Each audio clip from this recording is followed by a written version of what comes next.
No one changes software for fun. No one does it. It's so much work. So if you're going to do it, and this is why I think consulting makes a lot of sense, and maybe biased, but what I'm seeing is you can, because I've seen this for years, you can switch software and not standardize. You can have the exact same software. You can even have multi-clinic software in every location, and everybody uses it differently. And you didn't actually get consistent data. You can't still run consolidated reports. Hey there, dental economist. If you're a dentist owner or a leader within a dental business thinking about growing production, case acceptance, patient and staff satisfaction, positive outcomes, and everything else that comes with running a dental business, then you're a dental economist, and you've come to the right place. Welcome to the Dental Economist Show. We're meeting at the intersection of profit and purpose as I sit down with dental leaders who share their stories about dentistry, business, and growth. Welcome back to the Dental Economist Show with me, Mike Huffaker. Before we get started, if you enjoy the show, please like, follow, leave a review wherever you prefer to listen. Today, we're excited to welcome Jill Nesbitt, a seasoned expert in dental consulting and practice management. Jill is the founder of Optimized Dental Consulting, where she helps dental practices optimize their operations through tailored consulting services. With over 20 years of experience working with multi-location and multi-specialty dental groups, Jill brings a wealth of knowledge to her clients, advising them on everything from technology implementation to operational efficiency. Jill, really glad to have you on the show today. How are you doing? Fantastic. Thanks for the fantastic introduction as well. Feel free and follow me around and give that introduction every time I'm meeting someone new. Yeah, not a problem. I'll just follow you about 3 steps behind and actually be like one of those heralds that they used to have in the olden days with, the horn. And just whenever you enter a room, I'll read it out loud for you. I'm sure that will not be inconvenient for your life in any way, shape, or form. I appreciate that. Not at all. Not at all. I'm very free. Lots of free time. So, hey, I'd love, getting started here. I was looking back through kind of your LinkedIn, doing a little stalking and seeing kind of all of the history. And of course, I've heard you speak multiple times. You've spoken at some of our events as well. So I know a bit of your history and kind of growing up and your dad being a dentist. But you don't just talk the talk, but you've also walked the walk and been a real operator in a dental environment. Can you share a little bit about your background, kind of where you've come from and how you even got into dental in the first place? Yeah. Logically, I studied Spanish in college. So that's clearly a direct connection to getting into dental practice management and eventually software technology, right? Yeah, I had the incredible opportunity to work with my family. My father was an early visionary of multi-doctor practice. He brought in specialists into our small town Ohio practice early on, 1980s. And I joined his group in 1997. And I actually worked for my parents for better than 15 years managing that practice. At our height, we had 7 doctors. I had 3 GPs in every specialty. And that was really foundational to my really learning dentistry and being held to a very high standard by my traditional generation father. So after I I'll pause there, but it was fantastic and I loved it. And so I come at dentistry, I think this is worth noting. I come at dentistry because in small town Ohio, all of the team members that worked for us were in my community. And all the patients that came to us were the teachers and the friends and all of our community. At our height, we actually had more patients in the practice than we had citizens in our town. So what ultimately led you to joining the family business when you were studying Spanish and kind of maybe pursuing different goals at that point? I was actually already studying for my MBA. I was married and living a little bit further south from where the practice of my family was. And I was working for a small environmental company. And I was on the regular having dinners with my folks whose practice was exploding at that time. And I was working actually for a similar sized company, even though actually that was an international firm, was trying to use my language early on. Anyway, we were having dinner every couple weeks or so, and we found that as 2 small, rapidly growing businesses, we were having the exact same conversation. We were talking about marketing and HR and organizational structure and technology and all of these things. And here I was going to school, at night for that. And so after not very long, they're like, what would be fantastic? Why don't you come join the practice and help us build out the business structure here? We'll give you flexibility and time to study, which my other full-time job doesn't really offer.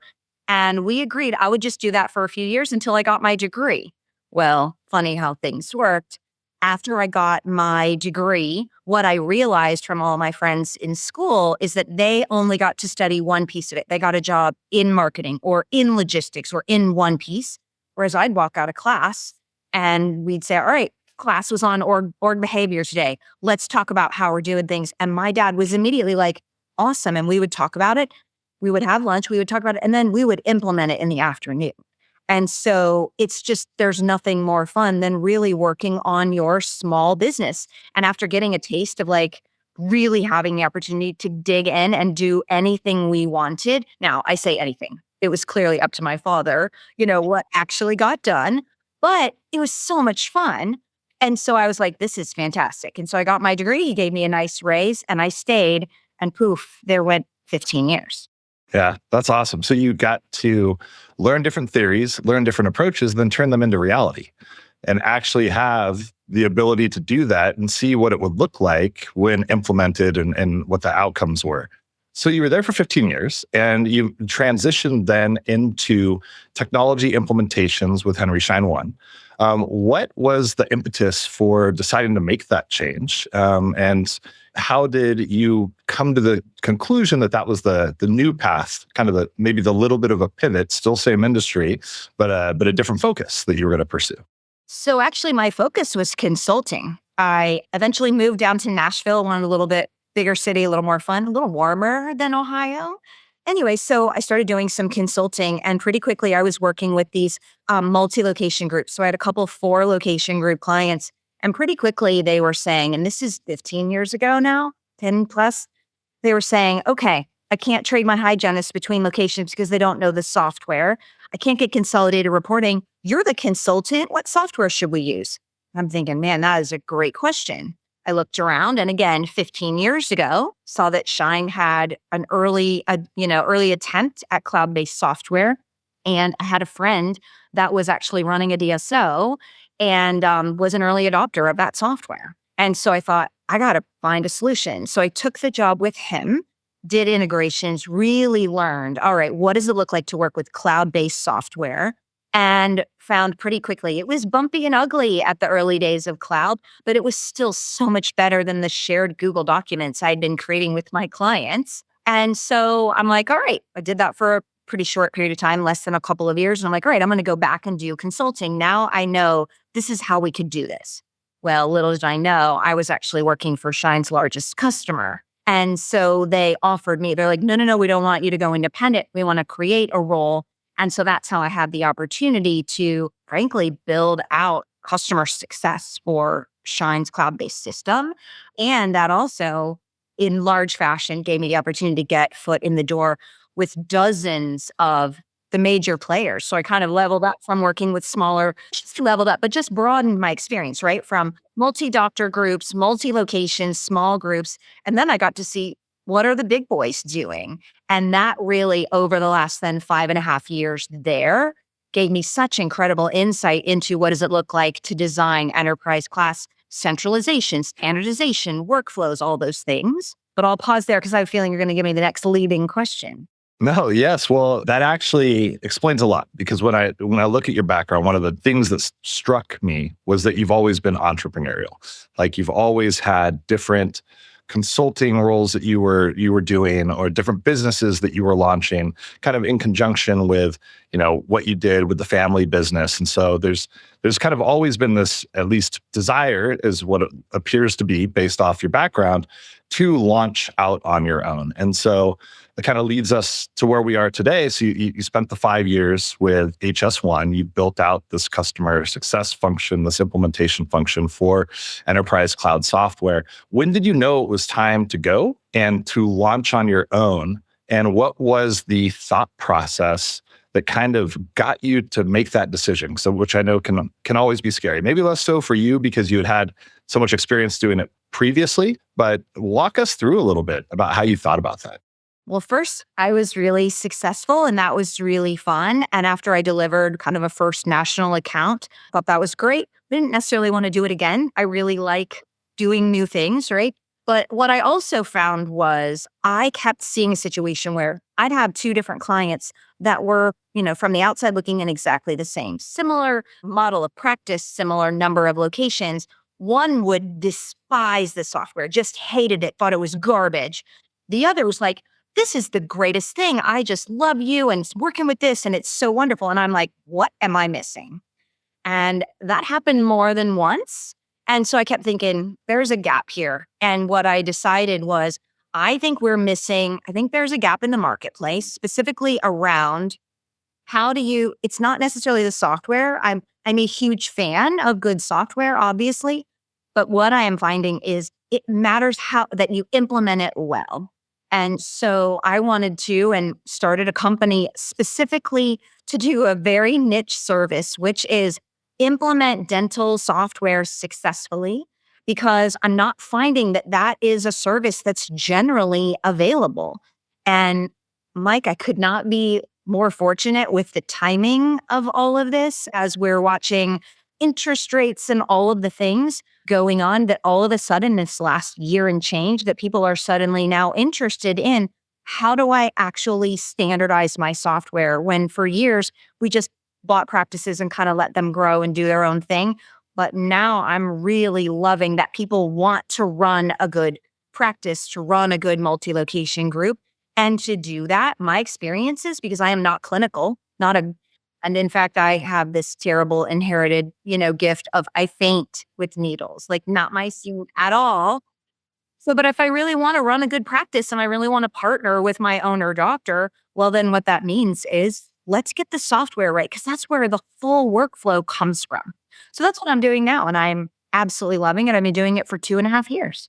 That's fantastic. There really is a gap in the market for that service. And you're right, there's a ton of tailwinds right now that are affecting people's desire to standardize under a single solution. Value creation is no longer the acquisition of office after office after office without instilling operational rigor and processes and systems. It now requires you to do that in order to actually get the value and extract it. And standardization of software platforms is a big piece of that. Now, when you talk about, look, these two different groups, one of them hates the software, one of them's like, this is the best thing ever. And when I think about the kind of implementation motion, there's so much that a software vendor can do themselves. But what you're doing in many ways is acting like an internal resource for that organization in a way that the software vendor actually can't. So that you're then bridging the gap between kind of the goals and desires of the executive leadership combined with collaboration with the vendors that are looking to implement the software to create a successful outcome. Would that be a kind of a good way of describing kind of the focus of what you're working on?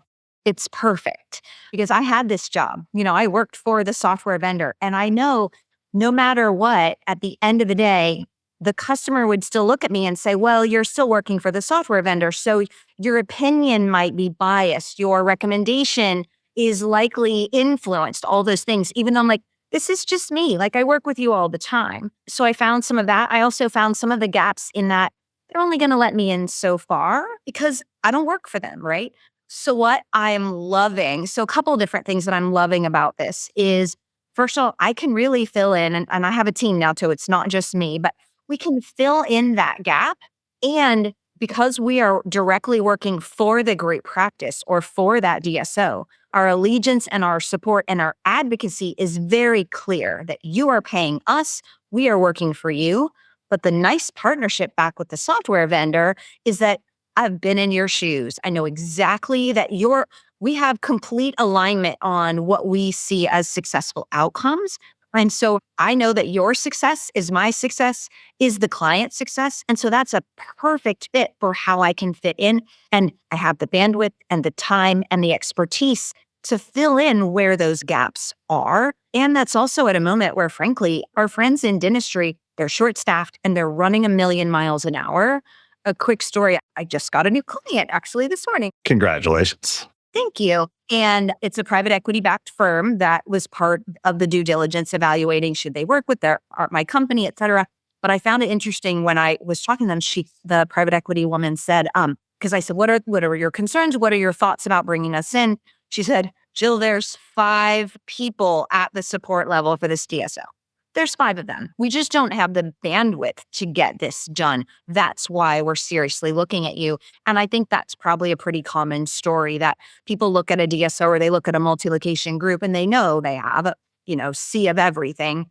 But do they have somebody that really, if you pull them off their full-time role, can actually get this done? And even if they could, have they done it over 9 years for hundreds of locations and probably know some other friends that they could tap into and figure out workarounds or gaps for their specific tech stack? So it's just kind of a unique service that is a mountain of work, but I seem to have a team that really loves it.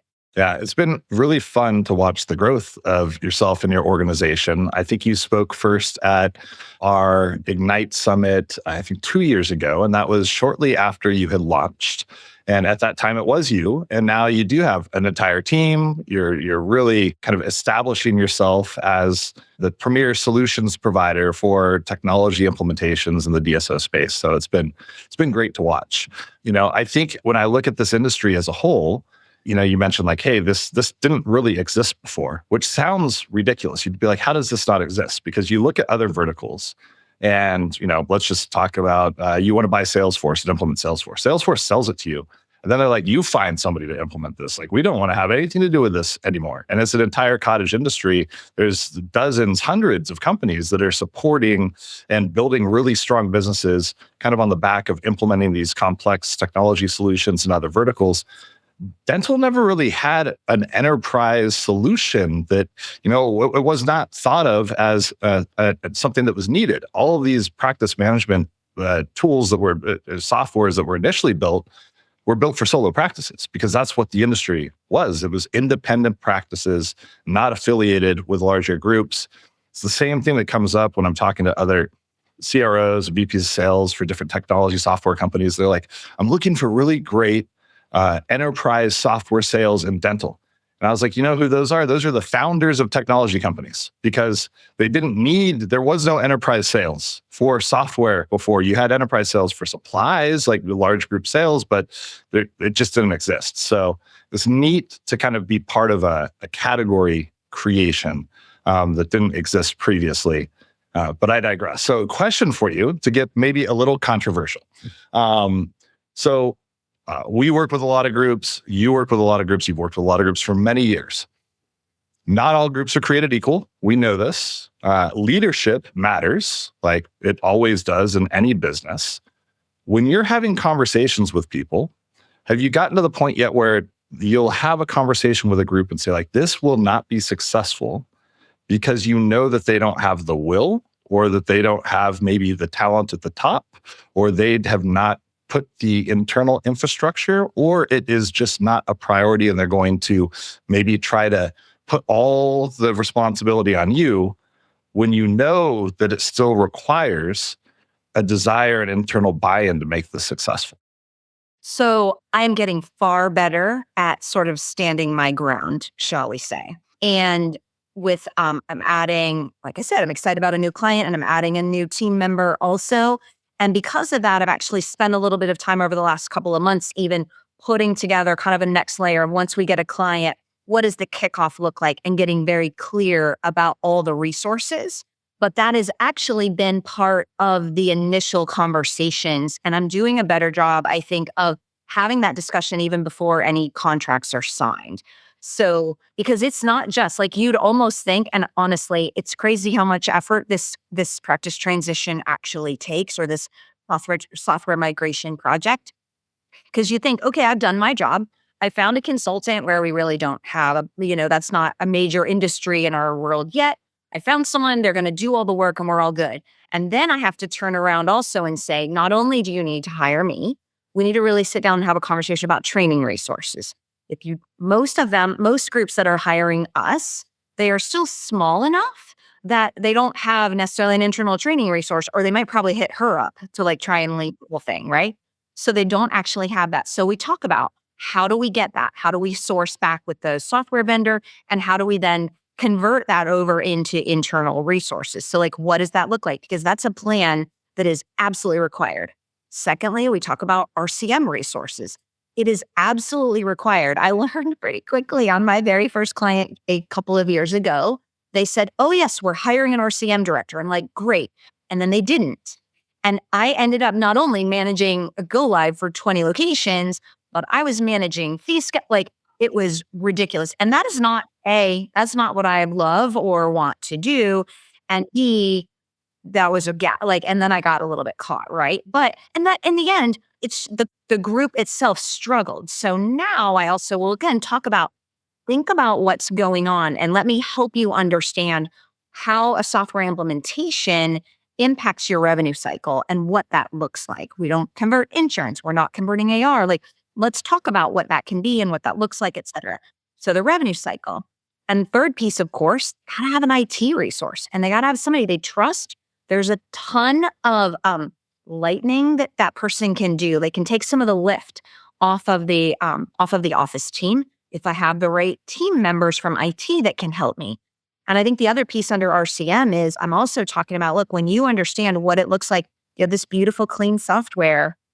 How are we going to create the carriers and the plans and the fee schedules? How do we actually really set that up well? I can do structurally. My team is going to do a lot of the leadership overall, but to fill in every single carrier, all the detail, we may need even to have some resources around a third party just to help us get that set up, right? So and when you start having those conversations, people kind of take a little step back and like, whoa, this is bigger than I realized. And that's when we can talk about, that's why I'm here. Like, we've been doing this and I want you to be successful and I want you to understand what this is going to actually look like. And we can talk about that in advance because to your point, Mike, if I just say, oh, sure, we'll just do it, it'll be fine. It may not be fine.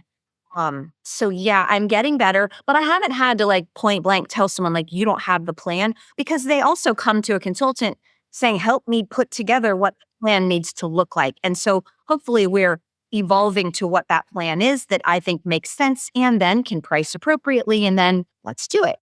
Yeah. And this actually made me think a little bit. I did a podcast episode with the co-founders of Aereo Dental, and they were talking about skill versus will. And in this particular case, they may not have the skill for it, which is why they come to you, but they have to have the will. There has to be the desire to complete the project. And how do you navigate through the inevitable bumps in the road? Because it is, well, I don't know, from my experience, very rare to have complete smooth sailing from the outset through a 20, 50, 200, 300 location implementation. There are always the moments, I think we can all think of the moments where something goes wrong. It's a conversion or it's a training issue or an office, they open for the first time with the new software. People don't know how to use it. They're using it wrong. They panic. The instinct in those moments is to pull back, stop, and say like, nope, this is a bad idea for many of the groups, like because it's scary. It's their business. They need to see patients. They need to be driving production. They need to stay in business. It's the intersection of profit and purpose. We get all that. How do you navigate through those moments? So actually, one of the things that I've just done on this kickoff deck that I'm very excited about is I'm actually having that conversation right at the very beginning. How will we, and let me even take a step back. It's part of that change management discussion. One of the things that I talk about, because I need this information to successfully do the work that we're going to do. Part of our services include, we create change management content. We put together a deck. We'll present it to every single doctor and team with all the reasons why, along with kind of the basics of the plan so that we can get early buy-in, talk to the doctor, make sure we're hearing, hey, we're going to have to be careful. I've had Susie working with me for 40 years and she tells me every day she hates computers, right? Like, we want to hear all that well in advance of when we're talking about penciling in a schedule. To prepare for that, what I've done then at the early stage, like literally at this kickoff meeting with the client would be, okay, let's talk about Are you going to offer, it's one thing to standardize onto cloud-based. Are you going to offer additional support services? Like once we roll this out, are you going to take maybe insurance? I don't want to say not verification because I think that generally should be done automated and at the office level, but insurance payment posting or sending out statements or just marketing, for example, or fee schedule, like all of these extracurricular things that offices have to do on their own. Are you going to offer some of those to them once you have this system in place? If you are, now that's a benefit to the offices and a reason they would want to do this that frankly doesn't have anything to do with the specific software, but it's all about the why. Next, I talk about, tell me about your numbers. Are you seeing large AR? Are you seeing problems with getting schedules filled? Like, what are the actual data that are driving you to this? That's kind of the second piece. Again, office specific. And then thirdly, I'm also asking in today's environment, if you have owner equity doctors, do they understand that this will drive valuation? And if so, that is not a conversation for me to have at the office team level, right? That is also driving a whole separate conversation that usually my multi-location groups and their investment partners, they can be having with the doctors alone at their next doctor dinner or phone call. So we have multiple layers of like really setting the stage for that. But the last question I'll ask in that kickoff is, let's talk about what happens if Dr. So-and-so says, I'm just not going to do it. How do we feel about that? What would you do? So now to actually answer your question, I am seeing that a couple of layers of this will work. Step one is early on, like hearing it about valuation and hearing that at the executive level, talking in advance about why are we doing this, what's happening, and having them have some input, kind of like what we talked about, like this evolution.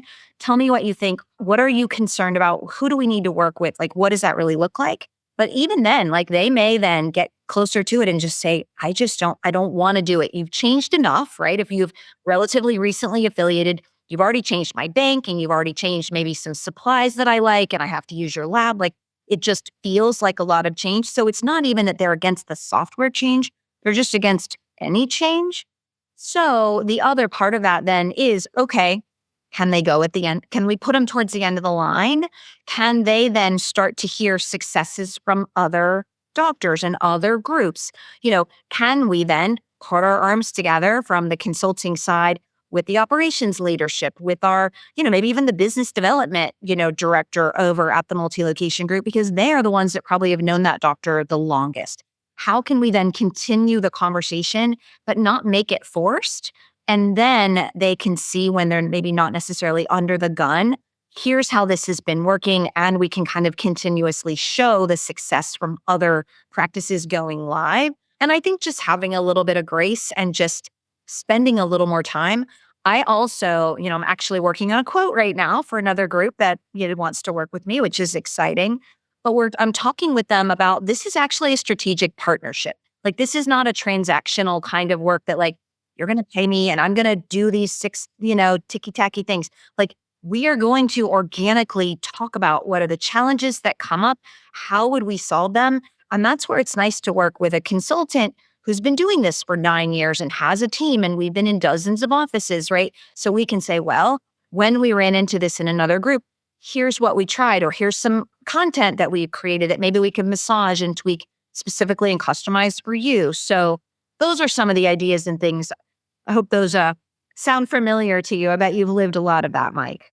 Yeah, I like all of those ideas and all of those concepts. It really is the notion of creating aligned incentives where everybody is on the same page, understanding the benefits they receive from the practice level to the doctor to the corporate level. It's certainly beneficial if there is doctor ownership in the practice and maybe the top co of the DSO as well, because then you get in theory, the champion within each practice that will help to drive and navigate that change management as you're walking through it. Now, you've talked about some SOPs and processes and centralized services. One of the challenges that I think a lot of groups face when they move into a standardized solution, let's just say it's Mike's DSO, and I've got 40 offices, and I'm in a fragmented system, and there's 6 different practice management solutions. I've got everything, you name it, Eaglesoft, Dentrix, Open Dental. When you're operating in that fashion, there's no like Mike's dental DSO way, because you can't really create the way because it has to be different with every system, with every office. And I think one of the biggest challenges that groups face when they start to standardize is they recognize there's an opportunity to create the Mike's Dental DSO way, but have no idea actually how to go about doing that and what it should look like. And it's kind of scary. Is that something that you help them think through so that they know how they can get consistent operating within each practice and region and otherwise? This is the question I hoped you would ask me. And I was already trying to think, like, how am I going to get Mike to ask me this question?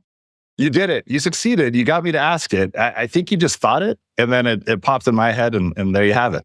Check mark. Well, be careful what else I put in your brain next, right? All right. No problem. I'm so excited about this piece because no one changes software for fun.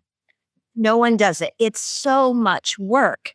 So if you're going to do it, then this is why I think consulting makes a lot of sense and maybe biased. But what I'm seeing is you can, because I've seen this for years, you can switch software and not standardize. You can have the exact same software. You can even have multi-clinic software in every location, and everybody uses it differently.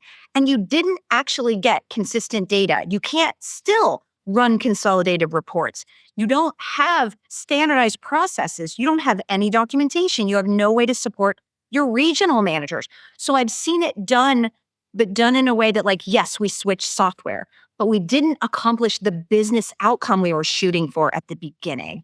And that is 100% why I think it makes sense to work with a consultant. So, how do you do that then? The way that works is the way that we start. We start with an assessment. Help me understand what's current state, what's desired state, where do you want to go? What are you shooting for? And that's desired state, working with every department. I want to hear that not just from the executive leadership team, but I want to hear marketing, finance. What kind of nightmare is doctor's comp right now, and where do you daydream for it to be? What's going on with operations? Are you all over the place and you're struggling here, there, and the other? What kind of analytics are you getting? How many hours does it take you every month to do all the manipulation of getting your numbers so you even know what does net production look like across the board? All those pieces. But anyway, so then we can benchmark that against what are best practices in the software. Because the other fun thing is when I can say, guess what I can automate for you? They're like, oh my gosh, I didn't even know that was possible. So it's that combination of, like, what are they really driving towards? What are they looking for? And then on my side, like, guess what else we can do with this system? And then we can agree to, all right, if this is what you want, now here's how I take a step back then and make recommendations. Here are all the findings. And I can say, like, this is going to be something that's going to be a change for you if this is really where you want to go. But I think that also puts the priority in the right place. We're not changing software to change software.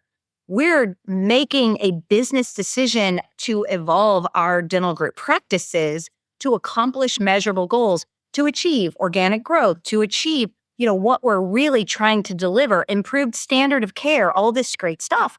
And we're doing it by standardizing processes through our software.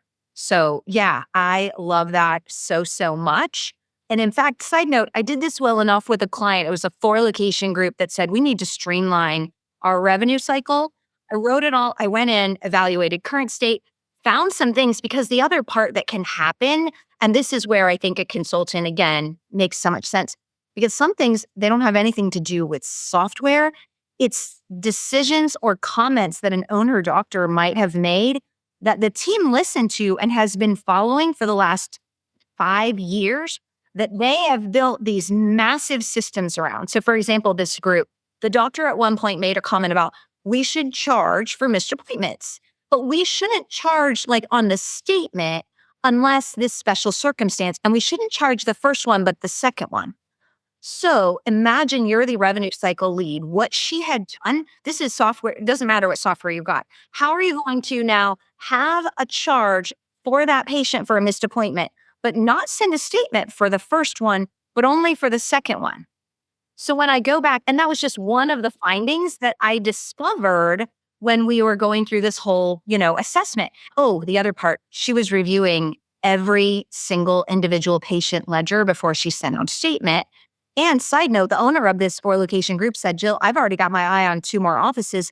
I can't grow. I can't add these offices because my revenue cycle lead, who's worked for me for 10 years, said if I do that, she has to hire 3 more people for the insurance team. And he's like, just don't think that makes sense. I'm like, well, let me find that out, right? So again, some of the things that I find they have nothing at all to do with which software is better or this or that.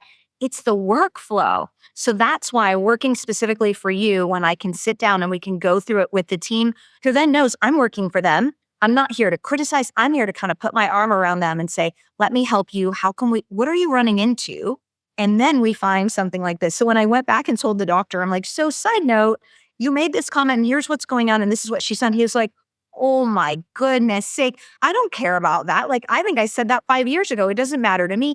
I don't want her to spend all this time. So literally with a couple of small tweaks that again, don't have anything to do with software setup or any of that, change things. She now is sending out statements and we've changed the missed appointment fee and all of these things, massively streamlining their business, saving them. Like she saved like 40 hours a month of time. Now she's fine to let him add 2 more locations. What would you recommend somebody that comes to you? They're like, look, we're thinking about changing software. Obviously have strong opinions about this, but nobody should be all things for all people. And there's, I think, opportunities depending on what the group is or the organization. If you're 2 locations and you are running a fantastic business and that is your desire is just to continue to serve the patients in your community, not to grow more, to have a very great lifestyle, but also be able to provide fantastic dentistry. There's solutions that can work fantastic for that may be different than if you have a goal of becoming 10 offices. The same if you're 15 offices and you're like, I want to be 100. Like there's different things for different people in the marketplace. What are some of the things that you would recommend people think about when they're looking to make a determination of which path to go, either practice management, but it could also expand further into just tools in general, because there's many of them out there. How do you think about it? And what are some of the things that you would recommend people to look for? I appreciate that too, right? It's hard. I have people come to me and be like, all right, Jill, we're friends. Just what do you recommend? Just tell me. And in fact, I do some coaching on the side just for another friend of mine. And I had a client and he was actually gave me a bad review, side note, because I wouldn't just tell him what to buy. So I am a huge fan. Our team, we are product agnostic because we want you to implement well, but also because I want to work across the entire platform of what is your tech stack. And I know, Mike, that resonates with Planet DDS because you are a big believer of like, choose the tech stack that works for you.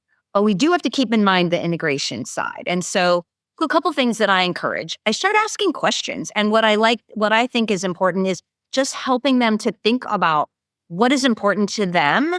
And that can then drive their decision making. So just like you said, are you wanting to grow and expand? If you're going to be 2 locations and that's your goal, that's very different than someone that says, I want to get to 10 or 20 or 50. I ask about their model. Are you multi-specialty? Do you have ortho? Do you have perio? Like what's important to you? Like what all and how big? But when you ask ortho, well, does that just mean Invisalign? I don't mean just, right? But like if you're doing aligner therapy, that's one thing. If you have classically trained orthodontists that really believe in the new numbering, like that might be another, right? So what's your multi-specialty? And you have to think not just today, where are you headed? So I think I ask about specialty. I ask about payer mix. What does it look like for you? Is it complex? Are you taking HMOs or are you primarily fee for service and then you're a fantastic marketer? What does that look like? I also ask a lot around RCM with, do you have sort of a desire to have some team members that might support that? What does that look like? But across the board, what I think people don't know, so even if you want to stay really small, what I think is super critical is looking at automation. I just did a workshop last week with Dee Fisher and I, which was a blast. And so she can coach on kind of the overall operations and all of this. And then I get to speak specifically into, and had a fantastic group in the room, but I got to dig deep into standardization and automation opportunities.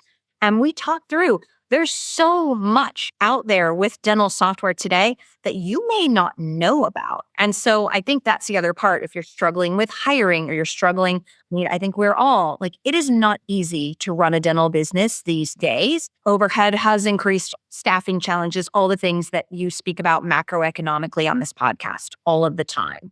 And when I get right down to it, I can truly make a difference with the software implementation and knowing what's available. And then again, setting that up well. I think the other part of it that I think is so critical is not just rolling out one extra piece of it. So I'm a huge fan of text to pay. Like, I believe that at this point, we should be sending out digital messages, not paper. And believe that both for the consumer side, because I don't want you to try and send me paper, especially when I have a little bit of a digital nomad lifestyle going on right now. And good luck catching me. That should be table stakes at this point, right? I mean, everyone should just be doing that. That is meeting the consumer's expectations as well and meeting your patient's expectations. Absolutely. But what you find is the decisions around getting that done, they have implications around your entire financial policy. So that's where, again, I think having someone that can really speak to this is bigger than just thinking on the technology side. This is, hey, now that we could do a saved card on file, do you want to try a run at being a little bit Netflixy and saying, hey, maybe what we'll do is we'll improve and change our financial policy and talk to our patients about, hey, if there's a fee of less than $25 after insurance, we're just going to charge your card and you sign off. And I'm also seeing sometimes credit card disputes and how will we handle those? Like, it impacts the feeling and the practice and the style and the model because of the technology.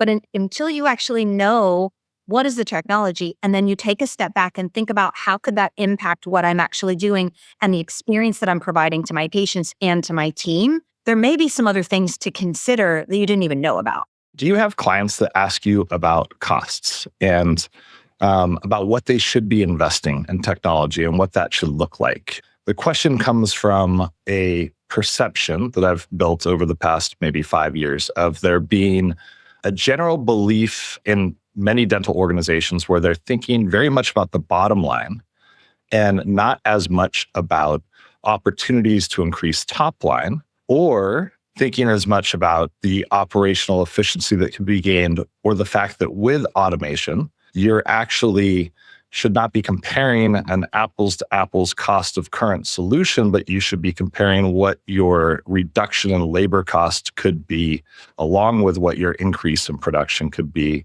countered by what the actual cost that hits your bottom line is. But do you help people kind of think through the investment part of the project as well? Or do you normally come in after a decision has been made and help to do the execution of the implementation at that point?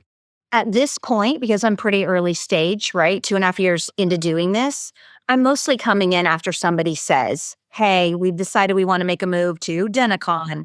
I've heard about you. I wonder if we could have a conversation. I'm excited about getting some help. I think to your first part of the question, I don't know that I'm seeing that yet, but I think it's really a hard measure. My experience is software is expensive and everyone wants a subscription. In fact, even as a small business owner, I'm getting ready to switch to Microsoft and I really just want to throw up on my shoes because I can spend a third of the money on Google, but I'm going to move to Microsoft because most of our clients also are Microsoft shops. I can build out SharePoint content for them and make it easier on my team to deliver kind of a seamless execution of here's the SOP, like some basic stuff, right? But it's expensive. So software is expensive. So how do you then evaluate that? In general, I don't think we dentistry, we're not great at the KPIs on that yet. And so one of the things I'm working really hard on is because this is such a big project, because it is expensive and time intensive and disruptive and can be just all the negative things that I'm saying about the work that I do, because all of that can be so difficult.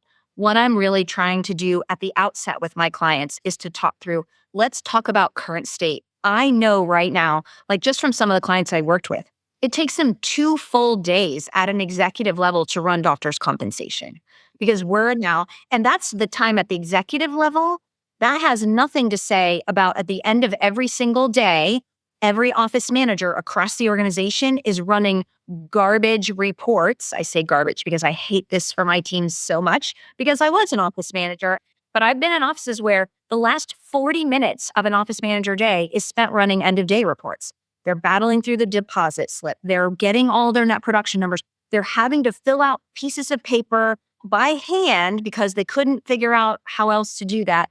And then they're scanning it in. They're answering email questions. Like, it is unbelievable. And so comparing that with, I can run a report just like this at any moment to see what is net production, net collection by provider, all the procedures. Like, how do you quantify that? And so I'm really trying to do for my clients, helping them to see, because there's going to be a day, especially my executives, they're going to have to turn back to their investment partner or my doctor-owned groups. They're going to deal with a doctor that says, I can't believe that we're doing this. And do you realize that my office manager who's been with me 40 years, she's talking about quitting because this is so painful. We can't only put so much lipstick, right, on pigs. This is hard. And it may be time for someone who's been doing this for 40 years. They may be like, this may be the right time. And we hate that. We don't want to feel like the trigger for that piece. But we also then need to recognize there is a bigger goal at play, but it is hard. So I'm really working hard. And some things, Mike, they come up and you don't know. I have a story where one of my team implemented a software. It was just a small 3-location group. And there's a very specific workflow that you had to follow to apply the charges in a particular way so they would show up on the end of day and the end of month report for collections. And it was easy step to miss.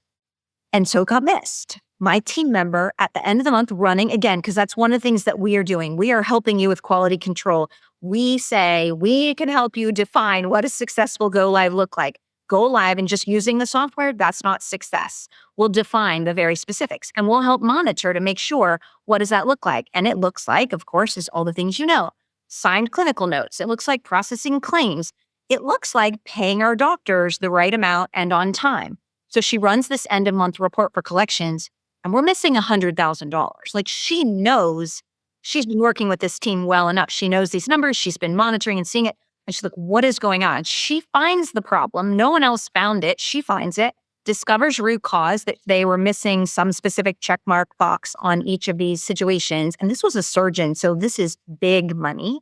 And finds the problem, fixes it, goes back because the team was trained, but they're trained on 100 things. Goes back, updates, makes sure the SOP, retrains the team, fixes the reports, all the things. Turns out also, this is an owner equity doctor. That would have been a $30,000 impact to his compensation. And what do you think happens when you don't pay an extra 30 grand in a month to one of your surgeons? Think about the escalation. So now, you want to talk about what's the value of getting this right? What's the value of really making this investment so that you can support this? I can't resist. I have one other story, and then I know we're probably getting close on time. I have another team member led a project for a group in Florida right in the middle of all those 3 stupid hurricanes. We were going to go, I say we, because it was, my company too, but we were going to go live with the first of the group, and it was supposed to go live right when Milton hit. So they're like, all right, we're going to close the practice logically. In fact, my team member is supposed to fly down, and she's like, do you think I should go? I'm like, absolutely, do not get on an airplane to go to Florida. While with Milton coming at us. So it turns out that this pilot office was actually closed for 2.5 weeks. They had 0 power, no internet, nothing. Thankfully, we went ahead and went live. The software was already planned to go live. We already had the conversion in play. That meant on a cloud-based system, they had all the patient data. So she remotely in Ohio actually did all the software setup, probably more than she really signed up for, because all those team members down there, they're worried about their own home, their own internet, their own power, what's going on with their life, right? Well, that was such a huge opportunity that that group, they had multiple other kind of brands and things, and they had some other software packages as well. They were able to spin up a call center. So her team, she was in constant communication, helping them through a hurricane. They went live 2.5 weeks later, seamlessly, no big deal, because by then the team had already been deep into rescheduling patients. Yeah. Scheduling his patients 4 times, all those things. So I don't know, I'm totally with you on software is expensive and how do you get the ROI on numbers? But what I see, there's always something that seems to come up, and having someone that can help you through it, but also really recognizing what is the benefit of having that available. Those are the numbers and those are the stories that really matter. If they had just plain had a server-based system still there, who knows who's going to go into the practice and try and rescue that server, all of those pieces, much less there's no communication with patients. Anyway, I think it seems like you're almost hiding, like, oh, but I want to know exactly the math, especially as we start moving to investor decision makers. So it's hard to tell that, but those are real stories. That is the real life of managing dental practices and the decisions that we make. So I think it's incredibly valuable. It can be hard to measure. Well, last question. You've been in the dental industry for many, many years now. Pull out your crystal ball and think about the next, 12 months or so. What are you most excited for? It could be a new technology. It could be some trend that you're seeing. Just, when you think about the future of dentistry, what gets you excited? The next 12 months, what we are going to see is so much more automation with revenue cycle. I am really excited about that. My teams are dying on the vine, right? Like they are really struggling and revenue cycle is ugly. So I'm seeing that people are working really hard to take care of their patients. And then frankly, they're not being paid for it because revenue cycle isn't getting done. RAR in dentistry is unbelievable. Day sales outstanding. Insurance is one animal. And you can get some support for that. But all the patient balances, they're always worse. In every group I work with, 2/3 of the outstanding money over 90 days is always patient-based. It just is. So anyway, all of that to be said that I am really excited about some of the things that I'm seeing coming through on automation, whether it's the patient balance side, they'll be able to set up automated communication so that I can set it and forget it. Nobody wants to send out statements. If I can just set it and design the program and let it do that, I love that. And then the money will just come in. Secondarily, I'm really excited about a lot of the conversation I'm seeing in the industry. We're not quite there yet, but we're getting there. Not just insurance verification, but then building out the coverage table automatically. It's right now, everybody talks about insurance verification. I'm not even excited about that. I'm excited because then once I have this fantastic breakdown, however it comes to me, now I still have to hand it over to somebody at the office level or the support level for 30 minutes or 20 minutes to put in all the ticky-tacky things.